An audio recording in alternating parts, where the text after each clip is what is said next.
뚱TV 빵용입니다. 오늘의 특별했던 한 종목을 알아보는 시간, 오늘의 한 종목 시간이 돌아왔습니다. 오늘 같은 경우에는요, 제 제일약품이 오늘은 상한가를 가면서 이제 코로나 테마주들이 일제히 급등을 했습니다. 좀 되게 독특하네요. 그죠? 네. 오늘 같은 경우에 뭐 뉴스로는 이제 확진자 증가가 이제 수도권에서 계속 일어나고 있다랑 더불어서 이제 일본에서 이제 나파모스타트 관련해서 이제 임상이 들어갔다라고 해서 이제 상승을 했고요. 최근에 아시다시피 뭐 대웅이라든지 일양약품 이런 종목들이 지금 급등을 하면서 이제 코로나 그 치료제 관련주들이 아주 강한 시세를 뿜고 있습니다. 특히 오늘 같은 경우에 뭐 제일약품 같은 경우에는 뉴스가 나왔기 때문에 갖다 치지만 뭐 신풍제약이라든지 부광약품 같은 경우에 뉴스가 없이 얘를 특정짓는 뉴스 없이 상한가를 갔습니다. 그래서 뭐 신풍제약은 상한가를 가서 다시 역사적 신고가로 들어갔고요. 부광약품 같은 경우에도 오늘 역사적 신고가 자리고 상한가는 말지 못했고요. 24%에서 끝났습니다. 그리고 독특한 점들은 외국인의 매수세가 아주 강했다는 부분이죠. 부광도 외국인이 11억 정도 사줬고요. 신풍제약 같은 경우에도 외국인이 들어왔고, 또 제일약품도 외국인이 들어왔고요. 일양은 이제 며칠 동안 오르다 보니까 외국인이 나가고 있습니다. 그리고 대웅도 나가고 있죠. 그래서 이제 약간 그 코로나 치료제주 이제 순환매가 들어왔다라고 하는데요. 다만 이제 좀 무서운 점은, 그러니까 좀 조심해야 될 점은 이 재료가 없는 신풍제약이라든지 부광약품이 오늘 곁다리로 이렇게 강하게 올랐다는 부분이 좀 마음에 걸리는 부분이죠. 일단 이런 치료제들이 7월달에 이제 셀트리온과 더불어서 이제 다양한 임상 결과가 나올 확률이 높기 때문에 미리미리 좀 땡겨놓는 경향이 있는 것 같습니다. 어찌됐든 이렇게 많이 오른 종목은 눌리는 법이죠. 그래서 오늘 상한가 갔던 종목들 내일 윗꼬리 달 확률이 굉장히 높습니다. 그렇기 때문에 내일 이제 좀 조심을 하셔야 될 것 같고요. 여러분들이 사실 이 코스닥 쪽은 추세 매매가 맞습니다. 그래서 추세가 붙은 종목들은 계속 홀딩하는 것도 좋지만 일단 너무 고가에서 내일 뭐 고점에서 사신 분들은 맞을 수가 있기 때문에 이런 종목보다는 좀 덜 오르는 종목에 대해서 한번 알아보면 어떨까 싶습니다. 그래서 제가 말씀드리는 거는 이제 지금 오늘 같은 경우에 이제 대표적으로 안 오르는 관련주가 이제 혈장치료와 사이토카인 관련주라고 볼 수 있을 것 같네요. 물론 혈장치료제 중에서 녹십자 랩셀이라는 종목이 오늘 좀 많이 올랐긴 했습니다만 이제 11% 정도밖에 오르지 않았습니다. 그렇기 때문에 이 종목들을 한번 잘 보셔야 될 것 같습니다. 혈장치료 같은 경우에는 뉴스 플로우를 보시면은 이렇게 세 갈래 길이 있다. 그래서 이제 혈장치료에 대한 내용도 계속 나오고 있습니다. 뭐 알다시피 여기서 대표적인 것이 녹십자 그룹이겠고요. 녹십자 그룹 그래서 대부분 관련주로 엮여 있습니다. 그래서 대형주로 제가 오늘 말씀드리는 종목들이 다 보시면 일양, 대용, 신풍, 제일, 부광 모두 1조를 넘었거나 아니면 1조 앞에 있는 종목들입니다. 그래서 우리가 볼 수 있는 게 대형주 위주로 강하게 날아가고 있다. 이 부분을 보시면 될 것 같고요. 그래서 제가 대형주, 중형주, 소형주 또는 테마주로 나눴습니다. 그래서 대형주에서 녹십자가 있습니다. 녹십자 같은 경우에는 대략 시총은 1조 7천억 정도 되는 아주 대형주입니다. 그렇기 때문에 무겁죠. 하지만 차트를 굉장히 잘 만들고 있다. 오늘 같은 경우는 제가 차트에 대해서 설명을 할 수밖에 없는 게 사실 이 코로나 치료제에 대해서 펀더멘탈 접근이 굉장히 힘들다는 점. 이거는 되면 대박이지만 안 되면 쪽박이지 않습니까? 그렇기 때문에 펀더멘탈적인 부분보다는 차트적으로 접근해야 되겠고요. 녹십자 그룹 자체가 나쁘진 않죠. 그렇기 때문에 차트적으로 접근했을 때 지금 굉장히 잘 박스권을 만들고 있다. 이런 부분을 보시면 될 것 같습니다.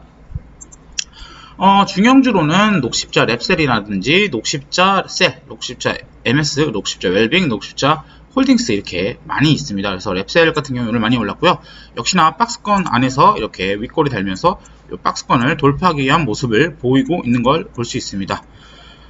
네, 그리고 제가 좀 주의 깊게 보는 종목으로 녹십자 웰빙이 있습니다. 녹십자 웰빙은 그냥 뭐랄까요? 그냥 유통업체예요. 유통업체인데 이게 신규 상장주라서 조금만 상한가 한 번만 쳐줘도 신고가 영역으로 들어가는 종목이고 아시다시피 녹십자 그룹에 포함되어 있기 때문에 좀 눈여겨보시면 될 것 같습니다. 네, 그리고 혈장 치료에서 테마주로는 에스맥과 한국유니온 제약, 또 시노팩스 이렇게 있는데요. 일단 에스맥 같은 경우에는 최근에 이 혈장 치료로 엮이면서 대략 바닥에서 3배 정도 오른 다음 조정을 받고 있는 상태입니다. 조정 구간에 대해서 뭐 이게 지금 당장 튈 거다라는 내용은 말씀드리기 힘들겠지만 재료 자체가 있는 종목이기 때문에 보셔야 될 것 같고요. 뭐 비슷하게 한국유니온 제약도 혈장 치료에 쓰이는 어떤 약을 가지고 있다라고 해서 올랐습니다. 이런 종목들 한번 눈여겨보시면 좋을 것 같고요. 이 차트적으로 봤을 때 이런 구간을 아주 잘 지키고 있죠. 여기가 이제 매집봉이라고 치면은 이 매집봉 자리 훼손하지 않으면서 바닥을 자꾸 다지는 쌍바닥을 만들어주는 모습을 보여주고 있습니다. 그래서 이런 종목들 눈여겨보시고 한 주씩이라도 담아두시는 걸 좋을 것 같습니다.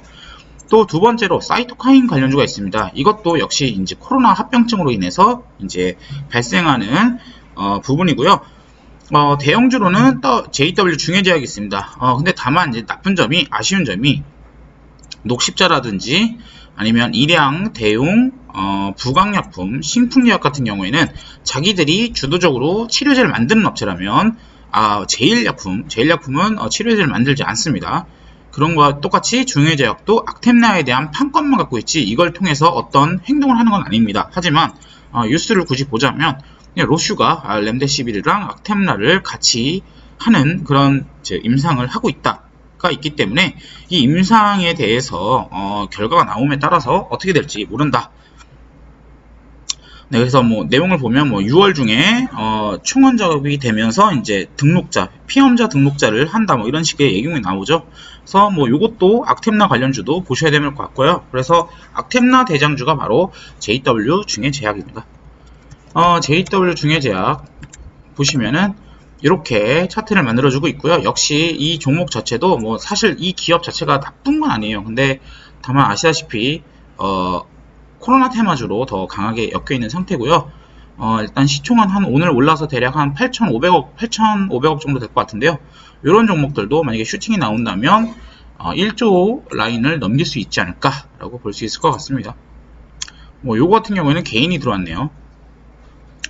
또 사이트코인 관련주 중에서 또 비슷한 종목을 찾자면 앱클론 같은 종목들이 있습니다. 요건 항체에 대해서 나오는 종목인데 요것도 최근에 많이 올랐죠. 근데 일단은 기타 법인이 이런 데서도 계속 사고 있고요. 사모펀드에서도 사고 있고요. 그래서 에클론이 이 중형주 한 시총 4천 오늘부로 한 4,500억이 될 텐데요.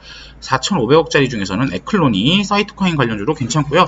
또 엔지캠 생명과학 요 종목도 상당히 엮여있는 테마가 많습니다. 그래서 이런 종목 봐주시면 좋을 것 같고, 또 아픔을 줬던 셀리버리 같은 경우에도 재료가 살아있기 때문에 이런 종목들도 보시면 좋을 것 같고요. 또 소형주 중에서는 프로스테믹스라는 종목이 있습니다. 이 종목 시총 한 2천억대 초반이고요. 아시다시피 이 종목은 요 기술 중에 이제 그 사이토카인을 제어할 수 있는 기술을 좀 갖고 있다고 합니다. 그래서 이런 종목들이 당연히 가치적으로는 볼 수 없겠죠. 왜냐면 이게 성공할지도 모르고, 만약에 이런 업체들이 임상에까지 가게 되면 오래 걸린단 말이죠. 사실 엔지캠 생명과학 같은 이런 종목들은 실제로 그 정부에서도 밀어주고 있지만 프로스테믹스나 셀리버리 같은 경우는 그러진 않아요. 그렇기 때문에 펀더멘탈적으로는 볼 수는 없다. 하지만 차트적으로 봤을 때 이런 라인을 지켜주고 있기 때문에 슈팅 한번 놔둘 수 있지 않겠느냐라고 볼 수 있을 것 같습니다. 네, 그래서 오늘은 간단하게 코로나 테마주, 특히 치료제에 대해서 말씀을 드렸고요. 사실 지수 자체가 오늘 약간 흔들리면서, 지수 자체가 이틀 동안 음봉이죠. 그래서 이 지수 자체가 좀 흔들리면서 이런 좀 인버스적 성격이 조금 오르지 않았나 라고 볼 수 있을 것 같은데요. 일단 코스닥 종목, 코스닥 지수의 흐름은 굉장히 좋다. 5일선 타고 가고 있다. 또 코스피도 5일선 타고 가고 있기 때문에 일단 순환매의 관점에서 보시는 게 좋지 않을까 라고 볼 수 있을 것 같네요. 네, 그래서 오늘은 이렇게 마치도록 하겠고요. 제 추천을 통해서 제일약품, 부강 이런 것들 다 말씀드렸는데 이 종목들도 제가 말씀한 종목이다 라는 거 기억해 주시면서 오늘 마치도록 하겠습니다. 네, 지금까지 급등TV 빵영이었고요. 구독과 좋아요 그리고 알람 설정까지 꼭 부탁드리겠습니다. 감사합니다.